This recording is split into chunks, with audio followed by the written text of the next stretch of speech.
Greetings, precious people of God, and I hope you're all doing well by the grace of God. This message is going to be a continuation to the message I did the last time, which was titled Death to Sin. So, there will be some portions of the last message which will be repeated in this message, but it will be in the view of a completely different perspective. You see, in the last message, I spoke about, what Jesus did for us on the cross, and how we received, how He obtained forgiveness for us. And in today's message, we will deal, in how to walk in that freedom. There's no point, having only knowledge and not applying because the Bible says it's the truth that sets us free. So that the truth of God's word is not only to be known but to be applied and to be lived in. We need to live by that truth, so that we can walk in complete victory. You know what Paul says in Romans chapter 6 and verse 15. Let me just paraphrase it for you. He says, now since, Christ has set you free from sin, He has provided for our forgiveness. He's taken the punishment of sin upon Himself. Now that God has done all of that, can we continue in sin? Can we freely sin? Can we willingly sin? Freely sin, because if somebody sins now, he can argue that he can come to God and ask for forgiveness. And he can willingly sin now because the punishment of that sin is already taken by Jesus on the cross. So can we continue sinning? Most Christians will say, no, we cannot do that. That's a correct answer, but we need to understand why we cannot continue sinning. What is the reason that we cannot continue sinning, even though forgiveness is made available for us, even though Jesus has taken the punishment for every sin upon Himself? That no matter how many times we fall into sin, God will forgive us, but He will not punish us. After this privilege being made available to us, why is that we cannot sin? We need to understand that fact. We need to know that truth. My dear brothers and sisters, we have to understand that before we accepted Jesus, that our nature, that we were bound by this Adamic nature. We were in bondage with this Adamic nature. We were one with this Adamic nature. We were born into that nature. And that nature took pleasure in sin. That nature desired to sin, to do wrong. It was a very rebellious nature that desired to go against God. That is the nature we were born with. And that is something that Jesus, took upon the cross. And He put it to death. He put that nature to death. And we also need to understand that Adamic nature that we were bound to, that nature required the law. Because that nature needed the law to tell what is right and what is wrong, because that nature could only do evil. It wouldn't know what was the right thing to do, so it needed the law to say this is right and that is wrong. But Jesus took that upon Himself and put an end to that nature on the cross. He put that nature to death. And not only that, he put that nature to death, and he gives us the righteous nature of God. And there are two things that we need to understand about this righteous nature of God that we receive through faith in the Lord Jesus Christ. The first thing about this righteous nature of God is that because it is the very nature of God, this nature of God can never lead you to sin. This nature of God doesn't desire sin. This nature of God will always cause you to do the right things, things that are pleasing in the sight of God. This nature, my dear brothers and sisters, takes no pleasure in sin as compared to the Adamic nature that we once lived with before we knew Christ. And not only that, you see, this nature now doesn't require the law. Why would the law be applicable to a nature that only desires to do good? You see, the law tells you what is right and what is wrong. It tells you, do not do this, and do not do this, and do not do this, and you shall do this, and you shall do that. That is only for somebody who possesses that Adamic nature that only knows wrong. So it needs the law, it needs a list of things to understand what is right and wrong. But when your very nature is of God, you don't need something, you don't need a set of laws to tell you what is right and what is wrong. So what happens once you possess this nature, you no longer come under law. The law is not applicable to you anymore. And because of this reason, my dear brothers and sisters, that Jesus took that Adamic nature and put it to that, and in exchange he gave us his own nature, the godly nature. How is it possible for somebody to sin? How is it possible for someone to take pleasure in sin? How is it possible for somebody to plan to commit sin, to willingly commit sin? It is just not possible. And that is why Paul says, certainly not. So now that we have received forgiveness from God, and and Jesus has taken the punishment of sin, can you go ahead and sin? Can you take pleasure in sin? Can you plan to commit sin? Certainly not, is what the Bible says, for this very reason that we have received the nature of God. So that is the reason, that is the answer as to why a person cannot sin once he comes to the Lord Jesus Christ.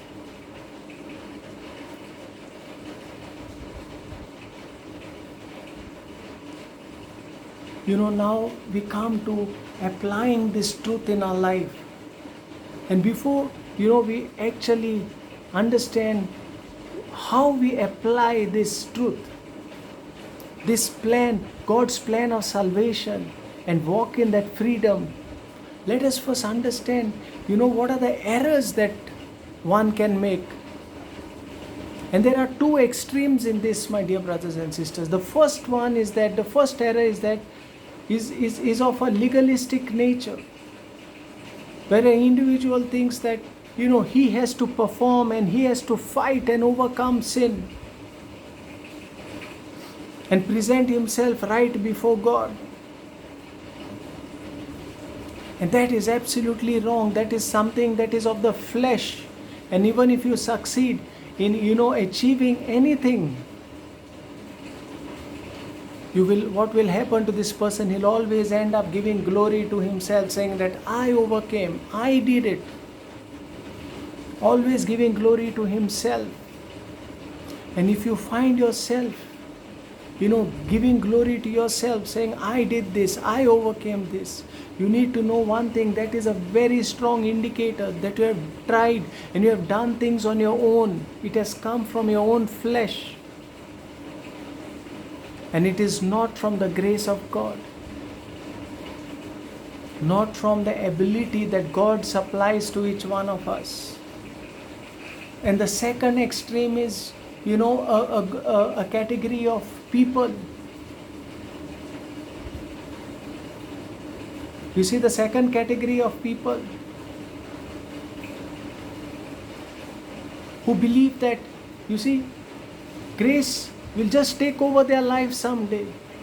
That God will just take over their life and they will just start being obedient. Till then, they just, they live in sin. They continue in disobedience.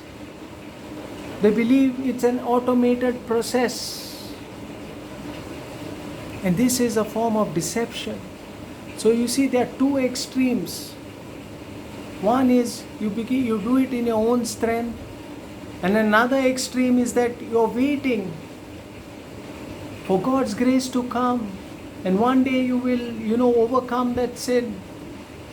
But the Bible says your day of salvation is today. It is today, my dear brothers and sisters. We shouldn't operate in the flesh. You see, neither should we be deceived in any way.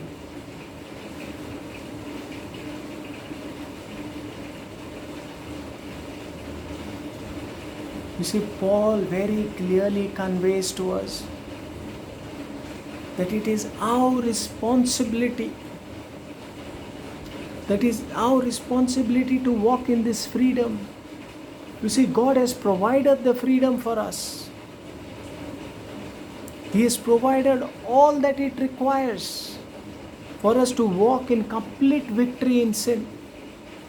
But it becomes our responsibility. How does it become our responsibility? How do we apply the truth the way the scripture tells us to?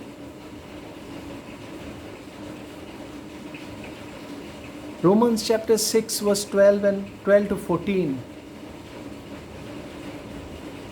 You see, this part of the scripture, 12 to 14, it is divided exactly into three parts. 12, 13 and 14. They are all interconnected, but at the same time they are three separate parts. So the first is verse 12. It says in verse 12, "Therefore do not let sin reign in your mortal body, that you should obey in its lust." So see, here we are now discussing how we are going to now apply the truth and walk in that freedom that Jesus has provided for us on the cross. How are we going to walk in that freedom from sin? So it says here, so therefore do not let sin reign in your mortal body. You see, Paul is not writing and saying that sin will not reign in your body. He's telling you, do not let sin reign in your body. So there's a message in that. There's something that you need to do.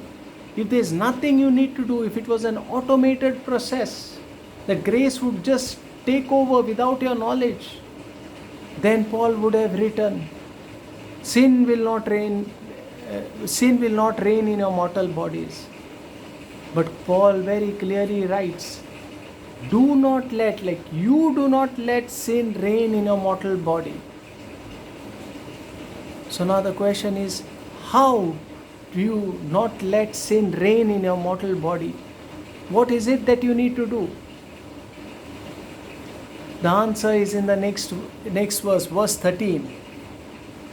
And do not present your members as instruments of unrighteousness to sin, but present yourselves to God as being alive from the dead, and your members as instruments of righteousness to God. So he explains here what you need to do. He said, do not present your members as instruments of unrighteousness to sin. Do not give yourselves to sin. Do not present your bodies as instruments that will do wrong. But rather, he says, consecrate yourself entirely to God. for His service, to do good things, to do good works. For example, if earlier you using your tongue for bad language, to gossip, speak bad about somebody, condemn people, judge people, but now you consecrate your tongue to God, that and you commit to God that you will use your tongue to preach His word, to speak good, to encourage somebody, to lift somebody up, to put an end to evil works. That is what it means. Present your members, present your bodies to God, so that sin will not have an advantage. So it's something that you need to do. You need to surrender and consecrate completely to God. That is the instruction that He gives us. And then in verse 14, it says, for sin shall not have dominion over you. So now he is saying in verse 14, so if you question this statement, as to, for when sin shall not have dominion over you, only when, verse 13, you give yourself to God, give your body to God, offer yourself to God, for works of righteousness, as instruments to do His will. When you offer yourself, you need to offer yourself to God. And only then He says, sin will not have dominion over you. And then, for you are not under law but under grace. You see, so when you do this, you come under grace. So earlier I shared with you about the two extremes, the wrong ways that which we could implement the truth. One is that we try to overcome sin on your own, but here Paul says you have to come under grace. Grace is the God-given ability, for which you need to, how do you tap into this grace? For you need to first give yourself. He says, offer yourselves to God completely for good works, for works of righteousness, that God's nature may manifest through your body, through your life. That's what it means. That is, once you surrender yourself to God, that's when grace will flow in through you. Not just automatically, it will not just take over your life without your knowledge. There's something you need to do. And the other extreme is just thinking that something will happen and one fine day grace of God will just come over you. He says that will not happen until and unless again you present yourself. Only once you present yourself, grace is going to come. So what does this tell us, my dear brothers and sisters? That if we need to walk in complete freedom from sin, we have to come into agreement with God's word, with what He has done for us, with His plan of salvation, and follow the instructions that God gives. When the moment you follow those instructions that God gives, His grace will begin to take over. And what we cannot humanly do, we will be able to do by the grace that God supplies to us. You see, but God doesn't force Himself into our life. That is the style of the devil. You see, it's the devil who forces himself into your life. He will torment your mind. He will torment your mind, and he will, torment you through your emotions, because he wants to force himself into your life. But Jesus doesn't work that way. You have to come into agreement and surrender yourselves to God. And when you surrender yourselves to God, that's when, grace begins to take control of our lives. And we are able to transcend this human nature. What the human nature cannot do, God's grace will do it through us. Let's all close our eyes and pray. Father, I thank you for each one watching this message, Lord. I pray, O Lord, that you will extend grace to them in abundance, my Father. That they will receive grace to overcome, Lord, every hindrance, every sin, every weakness of theirs. Grant them that grace, O God. Fill them with the power of your Holy Spirit, that they may walk in obedience to your word. In Jesus' name I pray. Amen.